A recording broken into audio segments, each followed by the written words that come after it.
Three more text conversations with disturbing backstories by Mr. Nightmare. What's good? How your day going? Morning, evening, night. Whenever watching this video, I ain't gonna do a long intro. Don't want to talk your ears off. We're going to jump right into this video if I can English. But yo, if you want to check out the original video, link will be in the description below. But let's go.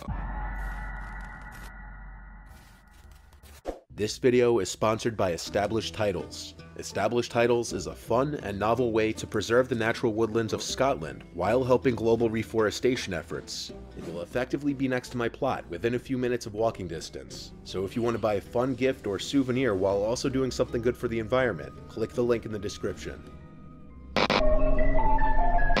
It's unfortunately very easy for people to find your information online, and that includes your phone number.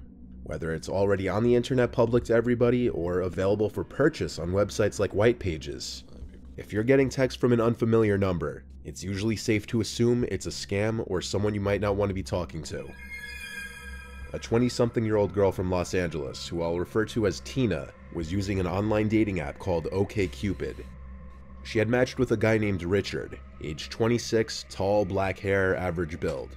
Tina says he looked pretty attractive in his pictures, which he had 4 of on his profile, which were all of him posing in different places. Huh? One with his dog, one in his car, one selfie, and one in front of a scenic waterfall. He lived only a couple miles away from Tina, and the I mean, don't get me wrong, it's a dating app. You do want to look your best. You don't want to show your BS. You treat it like a resume. It's a bunch of your bullshit, but just covered up to look real nice. Well, most of the time it is, man. I used to cut up on OKC. In his pictures, which he had 4 of on his profile, which were all of him posing in different places. One with his dog, one in his car, one selfie, and one in front of a scenic waterfall. He lived only a couple miles away from Tina, and the two messaged back and forth for a while in the app, mingling over how long they've lived in the city for and where they've been to, etc. Eventually they exchanged numbers and started texting, with Richard quickly suggesting the two go on a date. Some of the text read as follows. "What are you up to tonight?" "Taking care of my dog and then relaxing. I'm exhausted." "Okay, I was gonna ask if you wanted to go on a date or something." "Not tonight. What about tomorrow, though?" "Yeah, that works for me. We can go to the Stalking Horse. I think that's like right in the middle of both of us." "Yeah, that works." So the two agreed to a date the following night at a brewery that's not far from either of them. The conversation continued. So far, not bad. Not gonna lie to you. I mean, it's a place where it's crowded with a lot of people. First date at night, though, I ain't gonna lie. I ain't doing that. Date the following night at a brewery that's not far from either of them. The conversation continues to go completely normal as the two are on their way to the bar. While Tina is on her way in an Uber, it appears that Richard may possibly be walking to the bar. He gets there before her and holds a spot at the bar for them. The text communication stops for a while once Tina lets him know that she's arrived, and so she goes inside to meet him and their date begins. They were in there for about an hour before Tina had to cut the date short due to being completely uncomfortable. She says from the first minute, she knew something about his vibe was off, that he just had a weird aura. She didn't like the way he looked at her, or his mannerisms, or his conversational skills.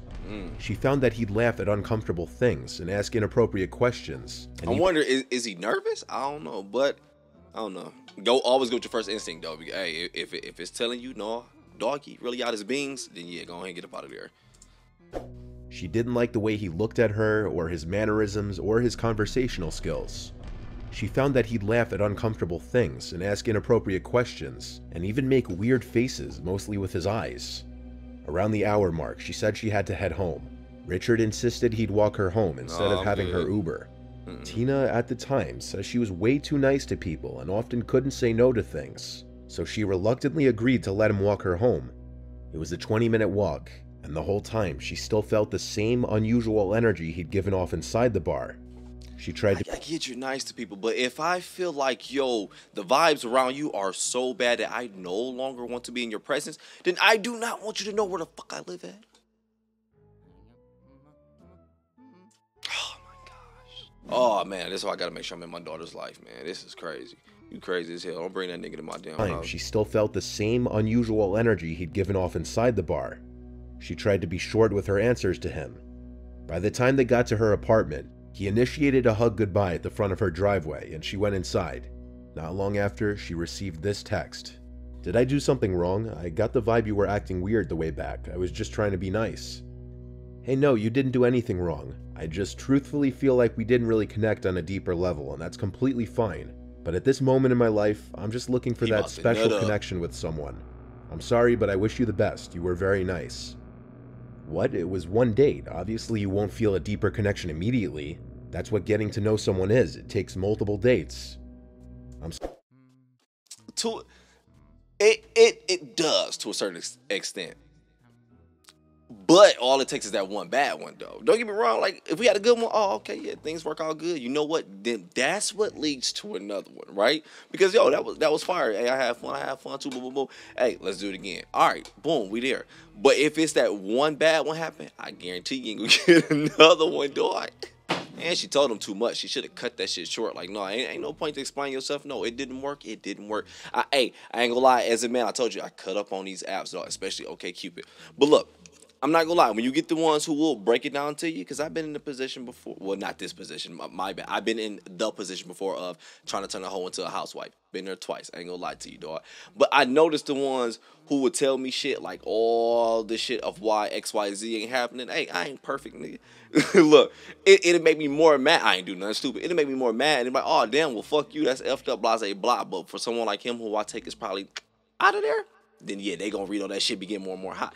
But the ones who just straight to the point, like, okay, yeah, whatever, boom, boom, boom. I was like, all right, you just be wondering like where they go. I mean, well, fuck them, then. I'm just looking for that special connection with someone. I'm sorry, but I wish you the best. You were very nice. What? It was one date. Obviously, you won't feel a deeper connection immediately. That's what getting to know someone is. It takes multiple dates. I'm sorry, I just don't think I'm interested. By this point, Richard gets very angry and aggressive, saying things like he wasted $100 on her and telling her to get back on her stupid dating apps. But then after Tina stops answering, Richard sends a very clear threat that he knows where she lives now. Tina sends one final response and then blocks Richard's number. She hoped that would be the end of it. Damn, he gonna hold up, laughing my ass off. Okay, go back to your stupid dating apps. Just to remind you, I know where you live. Now you dumb bro. That fucking crazy as shit. Dumb blonde bimbo. I don't know what bimbo is. Well, I don't use that word. Go fuck a guy who's broke and dumb like you will. I was in the shower, you psychopath. Oh no, you just now notice it. You just threatened me. If you don't leave me alone, I would go to the police. Man, you should already win. Stop playing. It don't matter though. You love know where you live at. Tina sends one final response and then blocks Richard's number. She hoped that would be the end of it. But about 15 minutes after blocking his number, there was a manic pounding at the front door. I knew it. And the angry screams of Richard were coming from the other side. Tina didn't give any kind of response. She hid in her bedroom until the bangs stopped. When she went to look through the peephole, she saw Richard standing by the side of her door, hiding from view. We knew that. She called the police. We knew it wasn't pizza. What the? I knew it was Richard before Richard knew it was Richard, dog. But either way, it goes make me think of I don't know if you ever seen Players Club. I spent good money on you, Diamond. She saw Richard standing by the side of her door, hiding from view. She called the police on him, and when they showed up, she went outside. Richard was still there, so she showed the officer. Okay, I'm sorry, bitch, I spent good money on you. I know that's you. I love you, girl. Nigga be going crazy. Hey, dudes be crazy, for I ain't gonna count, dog. And when they showed up, she went outside. Richard was still there, so she hid in her bedroom until the bangs stopped. Oh, okay. When she went to look through the peephole, she saw Richard standing by the side of her door, hiding from view.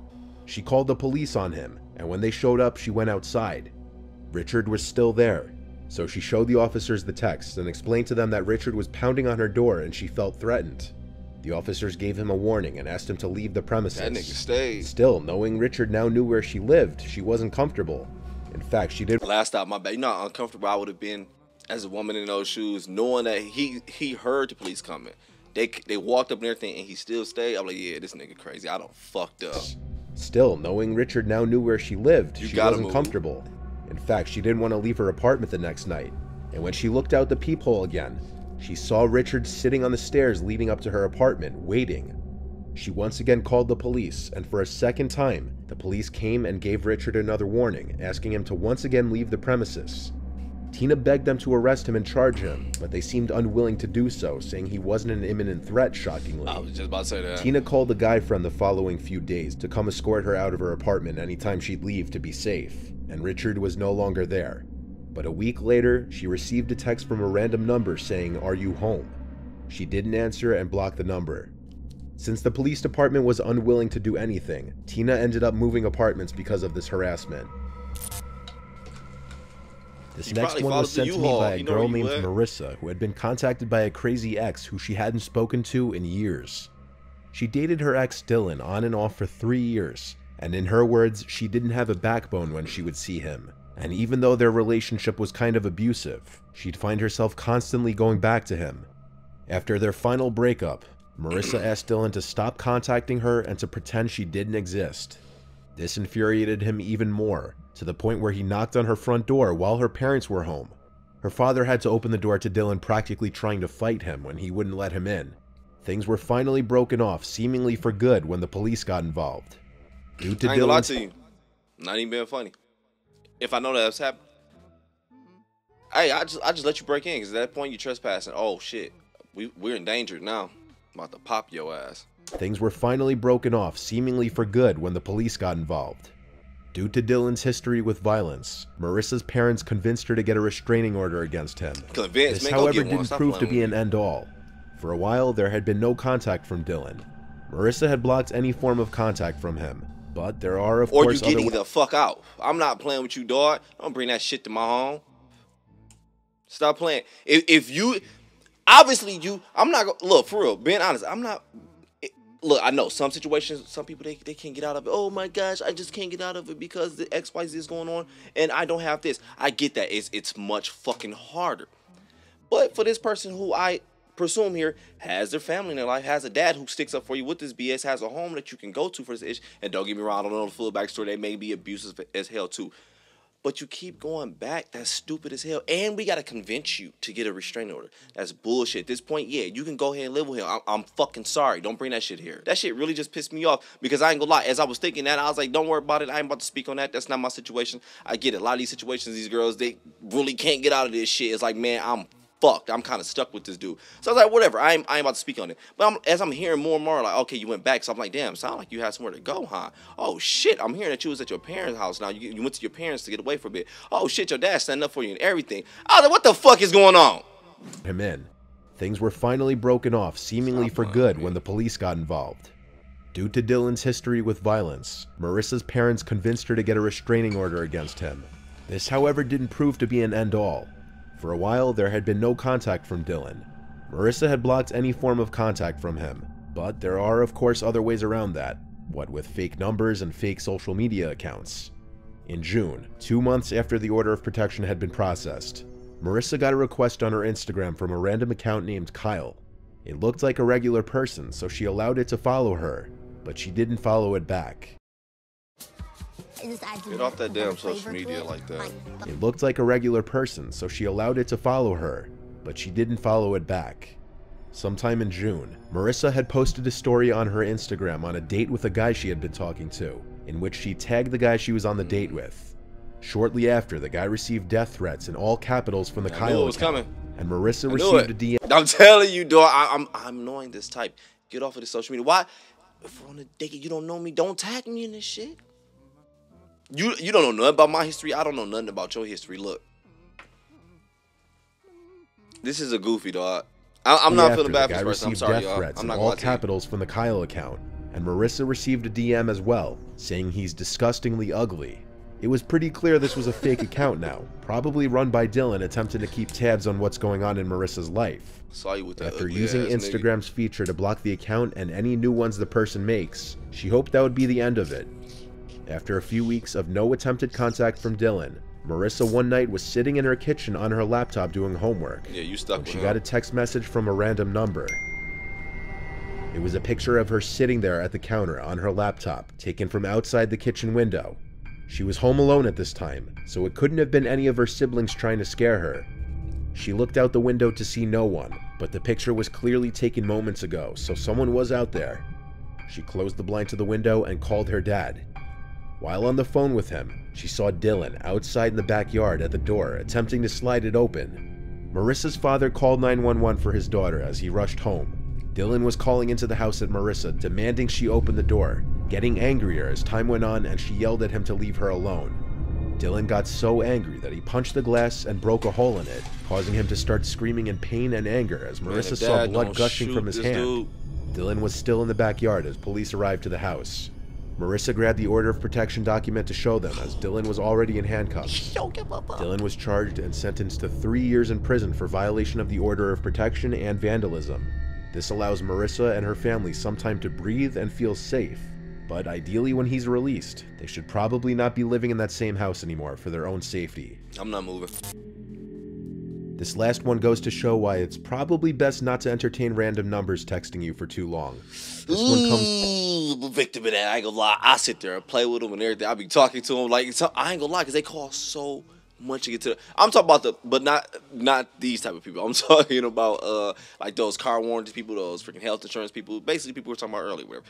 Sometimes I answer and I sit there and talk like an old person. Just sit there and talk to them. They just talk to me for a minute. I love when I get them all the way to the point where it's time to pay, and I just keep on hitting the mute button as I'm saying like random numbers, and they be thinking like, damn, they can't hear. So they just keep on saying, oh, we can't hear you going in and out, and I just keep on doing it to the point they realize what the hell I'm doing. You get a few of them that'll last that long. Most of them they'll realize it, and they will legit. I kid you not, they will legit cuss you out. They will legit say shit like, well, piss off your mom. I ain't gonna use their accent because I don't want to piss y'all off, but they say the words in like that order because they English ain't that good. So they be piss off your mom, shit like that. You like, oh doggy, that cubicle. I don't even think they be in no cubicle. I think they just be at home. I don't know how the shit set up. House anymore for their own safety. Back to the video, dog. Good. This last one goes to show why it's probably best not to entertain random numbers texting you for too long. My bad. This one comes from a young girl who I'll refer to as Nicole. She was 14 when this happened, living with her parents in a New York City suburb. Next door is another family of 4 with 2 sons. The sons are both older than Nicole and her sister. The younger son, who was 18, named Gene, had tried to talk to Nicole on several occasions despite their age difference. He was both too as Nicole. She was 14 when this happened, living with her parents in a New York City suburb. Next door is another family of 4 with 2 sons. The sons are both older than Nicole and her sister. The younger son, who was 18, named Gene, had tried to talk to Nicole on several occasions despite their age difference. Weird. He was a senior in their high school when she was a freshman, which is how they knew each other at all. Whenever Nicole would be outside, Gene would conveniently come out of his house at the same time and always try to talk to her. He would often try to walk to school with her too. Nicole says Gene is slightly unusual, but she can't tell if he's on the spectrum or not. Still, in the past she's tried to be nice to him, and has agreed to walk to school with him before, mostly because it's only a 10-minute walk. Gene has attempted to get Nicole's number multiple times, and she always politely rejected him, saying she's not looking for anything with anyone at the moment. According to her, it was mildly creepy but somewhat innocent behavior until he started becoming more pushy. When Gene started to make Nicole uncomfortable by seemingly waiting outside for her and invading her personal space, she started asking her mom to drive her to school in the morning to avoid Gene following her or waiting for her. Your mom This got him to stop waiting around for her, but things worsened in a different way. One night, Nicole had a boy from school over in her room. Her bedroom is upstairs.